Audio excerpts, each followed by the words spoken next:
corpo encontrado sem orelhas numa morgue no município de Chimoio. A delegada daquela cidade reage à mutilação e defende esclarecimento do caso. Lamentavelmente aconteceu isso na casa mortuária, portanto, supõe-se que seja na casa mortuária, em que desapareceu, segundo me constou, uma orelha, que não devia ter desaparecido, e um pedaço da testa, no que diz respeito à pele só. Quando se fala de algum órgão que foi tirado, não foi bem assim. É claro que a pele também faz parte de um órgão, não é? Mas foi uma orelha, foi esse pedaço de pele. O que eu lamento muito e gostaria, em nome do Conselho Municipal, de pedir desculpa à família pelo ocorrido, mas carece a Cernic poder trabalhar e apurar realmente como é que aconteceu, como aconteceu isso. Porque os nossos funcionários da casa mortuária, a única coisa que fazem é pegar um cadáver que vem do hospital, neste caso, e meter dentro da câmara frigorífica, das câmaras frigoríficas novas. Infelizmente, esse corpo, e entre outros, foi um corpo que foi metido no chão, onde estão as câmaras frigoríficas antigas, e nesse sítio tem câmaras, portanto, acho que houve um lapso, que as pessoas deviam ter posto esse corpo dentro das câmaras frigoríficas antigas, e deviam também trabalhar de dia, porque levar corpos para a casa mortuária de noite é algo que não devia ser uma prática comum por parte de quem lá vem deixar os corpos. Caso contrário, temos que pôr alguém lá de noite. Há algum tempo acontece isso de meterem o cadáver no chão, e nós, quando chegamos de manhã, os nossos funcionários pegam e põem dentro da câmara frigorífica. Portanto, carece da Cernic poder apurar realmente o que é que aconteceu, como é que aconteceu, quem foi que fez aquilo, se é que foi alguém, e porquê é que fez aquilo, e nós seguirmos o processo, nós como Conselho Municipal. Mas o que me compete a mim neste momento, e em nome do Conselho Municipal, é pedir desculpa à família. Nós todos podemos pensar e imaginar o que é que nós iríamos sentir se acontecesse com um familiar nosso. Eu já tive o meu irmão ali, já tive a minha mãe ali, já tive a minha filha ali também na casa mortuária. Isso é algo terrível para acontecer com os nossos familiares. Portanto, muito humildemente, pedir desculpa à família pelo ocorrido. E ainda sobre este ato macabro, o criminalista Sandro de Souza defende uma investigação mais profunda, ainda mais a responsabilidade e as circunstâncias do sucedido. Foi despoletado um caso inédito no Hospital Provincial de Chimoio, onde uma família terá descoberto a extração de órgãos do seu ente querido na morgue. Chamado a comentar sobre o caso, o criminalista Sandro de Souza lamenta a situação e sugere uma investigação profunda. Primeiro temos que fazer sugerir uma investigação profunda relativamente à medicina legal. Ou seja, os legistas aqui são chamados para determinar em que momento foram retirados esses membros ou estes órgãos e para que fins. Ou então, se supostamente existir uma espécie de desconfiança relativamente à venda ou comércio dos órgãos, para que esta medicina legal também determine, porque a partir do momento em que é retirado um membro, e este membro do corpo humano é retirado para fins, vamos supor, de substituição de outro membro do indivíduo vivo, por exemplo, existem critérios que possam ser feitos ou possam ser seguidos. Souza avança que se realmente for a se provar que este caso foi executado pelos profissionais de saúde, estaremos perante uma violação grave dos direitos humanos.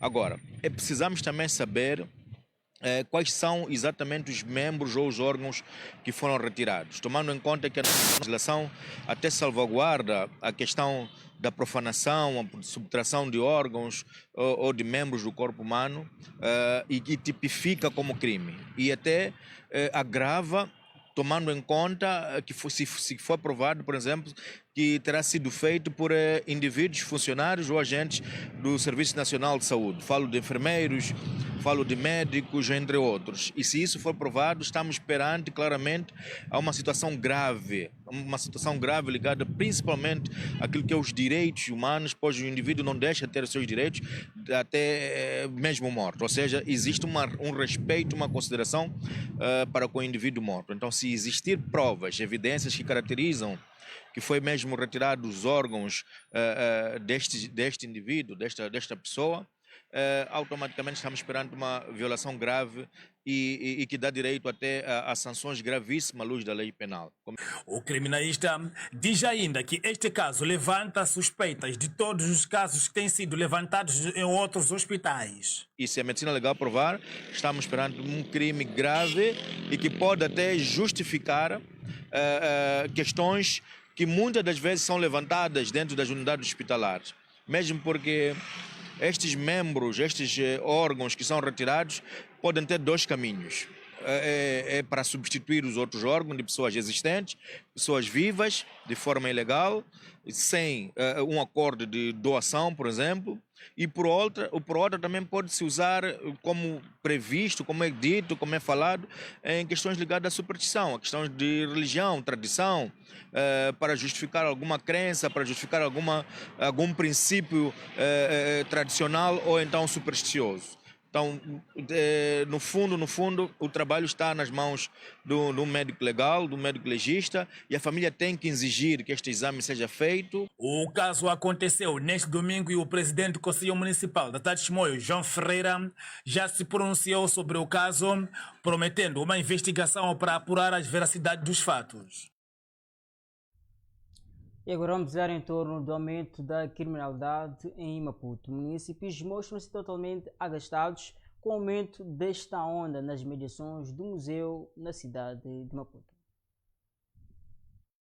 Munícipes mostram-se preocupados com a elevada onda de criminalidade nas escadarias, usadas como corta-mato para a zona da Baixa da cidade de Maputo até museu. Seria muito bom se tivéssemos a vigilância da Polícia da Proteção, uma vez também que a Polícia da Proteção ignora este lugar aqui.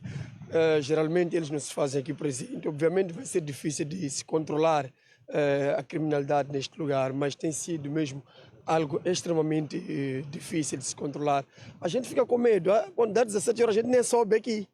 Nós temos que dar volta para poder coisas, porque aqui geralmente as pessoas sofrem muitos assaltos neste lugar. E acho que a polícia também tinha que poder ver se consegue fazer patrulha neste lugar. É um lugar que são escadas que ajudam muita gente na transição, não é? A travessia da Baixa para o museu. Isso é um facto. Sim, isso é um facto. Ajuda bastante mesmo. Já de fazer essa toda volta, a gente deixa os carros aqui e pronto, usamos as escadas para poder se fazer aos nossos escritórios, esse lugar de trabalho. Só que pronto, quando dá aquela hora de largar é difícil a gente subir aqui. Temos que aproveitar algumas boleias para poder se fazer presente nos nossos locais onde estão os nossos carros. Porque aqui não é fácil mesmo, sim. Essas escadinhas, de certa forma, nos ajudam naquilo que é sair da Baixa da cidade até um museu, né? Eu acho que deviam colocar aqui, talvez, policiais em cada ponto, né? Porque temos uma paragem ali, outra aqui e outra lá embaixo. Então, se tivesse dois em cada ponto, seria muito bom. Os utentes alegam que a falta de segurança regular torna o percurso cada vez mais perigoso, sobretudo na calada da noite. Podia-se primeiramente optar-se por eliminar as matas ou reaproveitar-se, como estava aqui a dizer. Criar-se um cenário muito mais bonito, mais belo. Assim, as pessoas que estavam a subir as escadas poderiam aproveitar mais da vista, como pode ver a minha atrás. É uma vista muito boa, mas o que coloca medo nas pessoas é realmente o cenário que se coloca, principalmente na calada da noite. As estudantes que vêm da escola náutica e de outros setores têm receio de subir as escadas, temendo serem aqui interpelados por malfeitores. Mas por outra via, antes de se fazer isso, pode-se colocar segurança, reforçar essa segurança neste mesmo local. Se tivermos polícias a patrulharem esta zona, seria uma boa ideia também.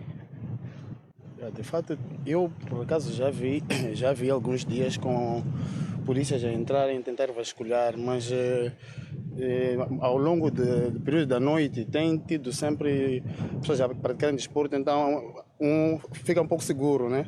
Mas há horas mais mortas em que os miúdos têm tendência a roubar telefone, entram por aqui. Não sei se tem residências por aqui, mas dali do edifício já vi algumas casinhas daquele lado. É provável que tenha residências aqui.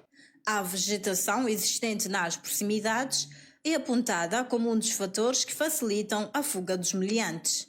Perante a situação, os utentes apelam à limpeza da área como forma de melhorar a visibilidade e desencorajar a ação dos assaltantes. Tem muita gente que usa esta via, tanto para a paragem do museu, como mesmo para ter acesso aos locais de trabalho, né? Acho que devia se reforçar e ajudar muito mesmo a população. É cansativo? Cansativo é, mas é rápido. É uma via rápida. Já imaginou que volta teria que dar para chegar até o museu? Então, usando esta via é mesmo muito rápido. Talvez de noite, como já está mais escuro, dá mais opções aos ladrões de furtarem os outros e tudo mais. Só força e precaução, porque facilita da baixa para o museu, do museu para a baixa. Apesar de ser um cansaço, mas facilita. Se há maior criminalidade por aqui, tem que existir segurança. Devem reforçar mesmo, ter mais polícias por aqui, se operarem mais na via. A escadaria é usada principalmente por trabalhadores e estudantes que recorrem a este percurso para encurtar a viagem e facilitar a ligação entre a Baixa da cidade e a zona do museu. E os moradores e utentes daquele local pedem maior patrulhamento e segurança, de modo a evitar estes tipos de crimes. Para agora vamos olhar em torno de venda de mariscos. A escassez de peixe na Baía de Maputo está a contribuir para o aumento de preços de produtos do mar. Vendedores e consumidores ressentem-se da redução. A quantidade de peixe capturada na praia da Costa do Sol reduziu drasticamente nos últimos dias. Os vendedores dizem que a situação está relacionada com as atuais condições climáticas, com destaque para o vento, que tem condicionado a atividade da pesca. Segundo os comerciantes, a redução da oferta está a refletir-se nos preços praticados. A situação atual do peixe fica complicada esses dias. O peixe não está a sair como deve ser por causa da temperatura, até pior hoje. Sim. E como é que tem feito ultimamente? A situação começou desde ontem, porque a semana vinha saindo peixe, antes da temperatura mudar. O motivo, eu vou dizer que é a época, né? Essa época em que nós estamos, porque estamos no inverno agora. Peixe é difícil sair no inverno. Peixe sai muito mais na época do verão. A baixa disponibilidade do peixe tem sido acompanhada por alterações nos preços. As comerciantes comparam os valores praticados anteriormente com os preços atuais e explicam como a situação está a afetar as vendas e os consumidores. Antigamente, por exemplo, temos aqui a pescadinha aqui. Levávamos já 170 o quilo, 200 por cada quilo. Mas agora já levamos já 300 o quilo. Para revender aqui é um trabalho. Entretanto, referem o impacto do aumento do preço dos combustíveis na atividade e dizem que, perante as atuais condições, resta aguardar pela melhoria do tempo para que a atividade pesqueira possa retomar normalmente. É afetado sim, porque assim que o combustível subiu também, não são todos os barcos que entram, que vão para o mar. São poucos barcos que entram para lá. Enquanto aguardam pela melhoria das condições, os comerciantes dizem que a redução da oferta continua a condicionar o negócio e a pressionar os preços do pescado. E agora vamos olhar em torno da descentralização e desenvolvimento local.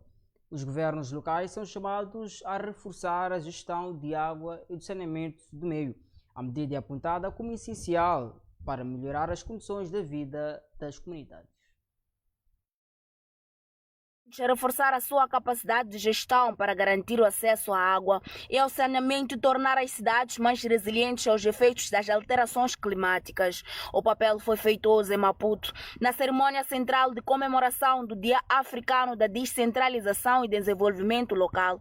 Na ocasião, o presidente do município de Maputo destacou os investimentos realizados na expansão e proteção das infraestruturas de drenagem, melhoria dos serviços de saneamento. O tema escolhido para este ano coloca-nos perante uma das maiores prioridades do nosso tempo: garantir água segura, saneamento adequado e cidades capazes de resistir aos efeitos das mudanças climáticas. O edil considera que estas intervenções tornam a cidade mais preparada para enfrentar as chuvas intensas, inundações e outros impactos sociais e alterações climáticas. Na cidade de Maputo, temos vindo a desenvolver um conjunto de iniciativas orientadas para melhorar a qualidade de vida dos nossos municípios.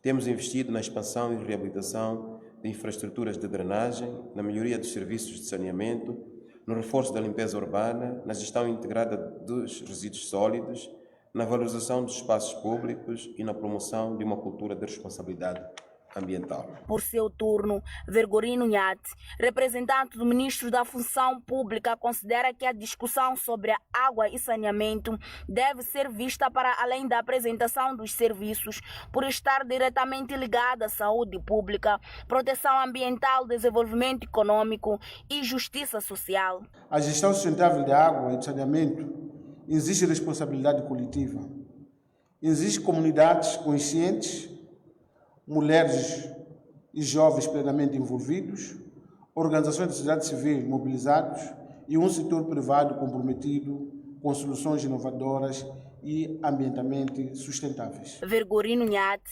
defende investimento em infraestruturas mecânicas sustentáveis de financiamento e uma gestão integrada dos recursos baseados em informação.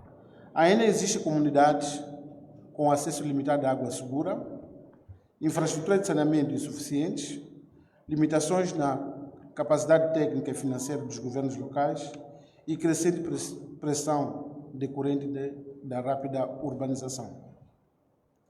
Perante esta realidade, importa reforçar a capacidade institucional das autarquias locais e dos órgãos de governação descentralizada. Investir em infraestruturas resilientes, consolidar mecanismos sustentáveis de financiamento e promover uma gestão integrada dos recursos hídricos baseada na inovação, no conhecimento científico e na boa governação.